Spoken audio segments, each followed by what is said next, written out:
Update sa ipinatupad na adjusted mall hours para maibsan ang lagay ng trapiko sa Metro Manila. Ating aalamin kasama si Swift Traffic Action Group Commander Edison Bong Nebriha ng Metro Manila Development Authority. Sir Bong, magandang tanghali po. Magandang tanghali po at magandang tanghali po sa lahat ng inyong taga-subaybay. Sir, una po sa lahat, ayon po sa naging plano ng MMDA na bagong mall hours para maibsan po yung holiday traffic. Mula nang ipatupad po ito, kamusta po yung naging epekto nito at nasusukat ba sa ngayon kung naging epektibo ito? Well, actually po, yung adjusted mall hours kasi hindi siya directed talaga sa regular commuters natin dito sa Metro Manila. It is directed para doon sa mga mall goers na hindi sila sasabay sa ating morning commute. No, kadalasan po nakikita natin tuwing kapanahon ng Kapaskuhan, starting September up to December, nagkakaroon po tayo ng surge ng volume of vehicles of around 20 to 25%. Yun po yung target nitong adjusted mall hours. Kasi napansin po namin itong surge na to ay kadalasan yung mga kababayan natin na galing sa karating na probinsya natin na gustong mamasyal dito sa Metro Manila at dito mag-Christmas shopping. And hinihiwalay lang po natin sila sa regular morning commute natin, ina-adjust natin para hindi na po sila sasabay. Ngayon po, there are 17 malls on EDSA. Actually, 32 malls in total na malapit po sa proximity ng EDSA. So, isa rin po yan na yung mga commuters ng mga empleyado po ng mga malls na yan, ina-adjust din po natin yung commute hours nila to a later time na hindi sila sasabay talagang real morning rush hour natin. So, sir, ang ano po talaga dito, sila po yung target target road users to avail of this yung adjusted mall hours. So, given that sila po ang target, yung nabanggit nyo po, Sir Bong, na yung mga nasa probinsya po na gusto mag-shopping dito sa Metro Manila, nagkaroon na po ba ng pagbaba sa volume po ng traffic dun sa mga oras na tinutukoy po natin na yung kung saan dumadagsa o kailan dumadagsa yung mga tao para mag-shopping? Tama po, sir. Actually, we just started this Monday. Yung pagsimula po natin, mapapansin niyo po, nagsimula tayo ng Monday. Meron pa po tayong rally at that time sa EDSA at sa Crino Grandstand. However, sir, give us time na mag-normalize, ma-adjust po itong yung makapag-adjust mga tao sa adjusted mall hours natin. Then we will make, siguro po after a week or 2 weeks of implementation, that's the time that we will be getting another volume count para makita po namin if there was a reduction in the travel time and there was an increase in the travel speed. Kung hindi naman po, kung let's say magkapareho lang sila ng travel time and travel speed than before we implemented it, then that's still good kasi yun nga po, yung volume po ng vehicles has already increased by 20 to 25%. Sir, doon naman po sa panuntunan na magsagawa po ng mall-wide sale tuwing weekends lamang po, paano po tinitiyak ng MMDA at ng iba pa mga ahensya ng gobyerno na sinusunod po ng mga mall operator yung patakarang ito? At kung hindi ba sila sumunod, meron po bang parusa? Sir, wala naman po kaparusahan. We've been doing this Christmas policy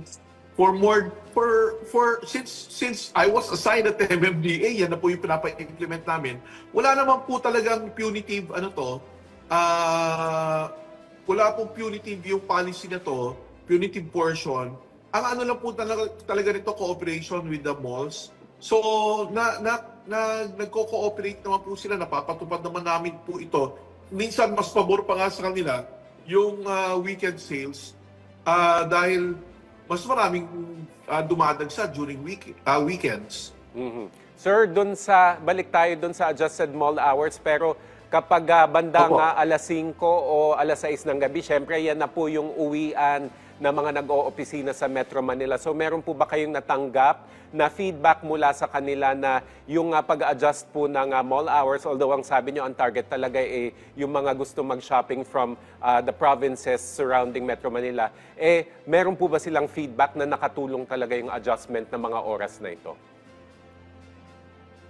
So far, sir, wala pa po kami natatanggap. But then again, they are also benefiting from this. Alam niyo po yung mga kababayan natin, sometimes they would rather go on overtime or would spend time sa malls na lang mag-shopping, to do their Christmas shopping para hindi po sila magkakaroon ng Christmas rush ng pamimili ng mga regalo. And they take advantage of this Johnson Mall hours kasi po, nakakaiwas na sila sa traffic by the time na makapag-dinner sila, makapag-shopping sila, by the time na magsiuwian sila, wala na pong traffic. So, it works also for those who are already in Metro Manila and working here in Metro Manila. Doon naman, sir, sa permitted na delivery schedule from 11 p.m. hanggang 5 a.m., ano po yung mga pwedeng kargamento na i-deliver at binabantayan po ba ito? Although kasi itong oras na ito wala namang traffic, pero paano po minomonitor na nagko-comply sa delivery schedule na ito? Well, we would like yung mga yung mga other products na other than food and ice, they could deliver sa 10 ng gabi hanggang 5 ng umaga. There's no restrictions if you are delivering food and ice, yellow po. Yung ibang products naman, mas pabor po sa kanila dito, lalong-lalo na po yung mga yung may mga multiple deliveries at night sa mga different malls, they could do multiple deliveries kasi nga po, wala ng traffic at that time. So, pabor po sa kanila to. And yung turnaround po nila napakabilis kasi they could go to the mall, go back to their warehouses, and make another delivery because of the traffic situation is already like. Meron pa rin pong mga lansangan, sir, na mabigat po yung trapiko, daloy ng trapiko, o yung traditionally talaga heavy yung congestion gaya ng EDSA o C5 kahit anong oras kasi habang papalapit na po yung yung Christmas rush. So ano po ang augmentation natin o meron po ba tayong adjustments in terms of yung deployment po ng enforcers or yung stop and go schemes?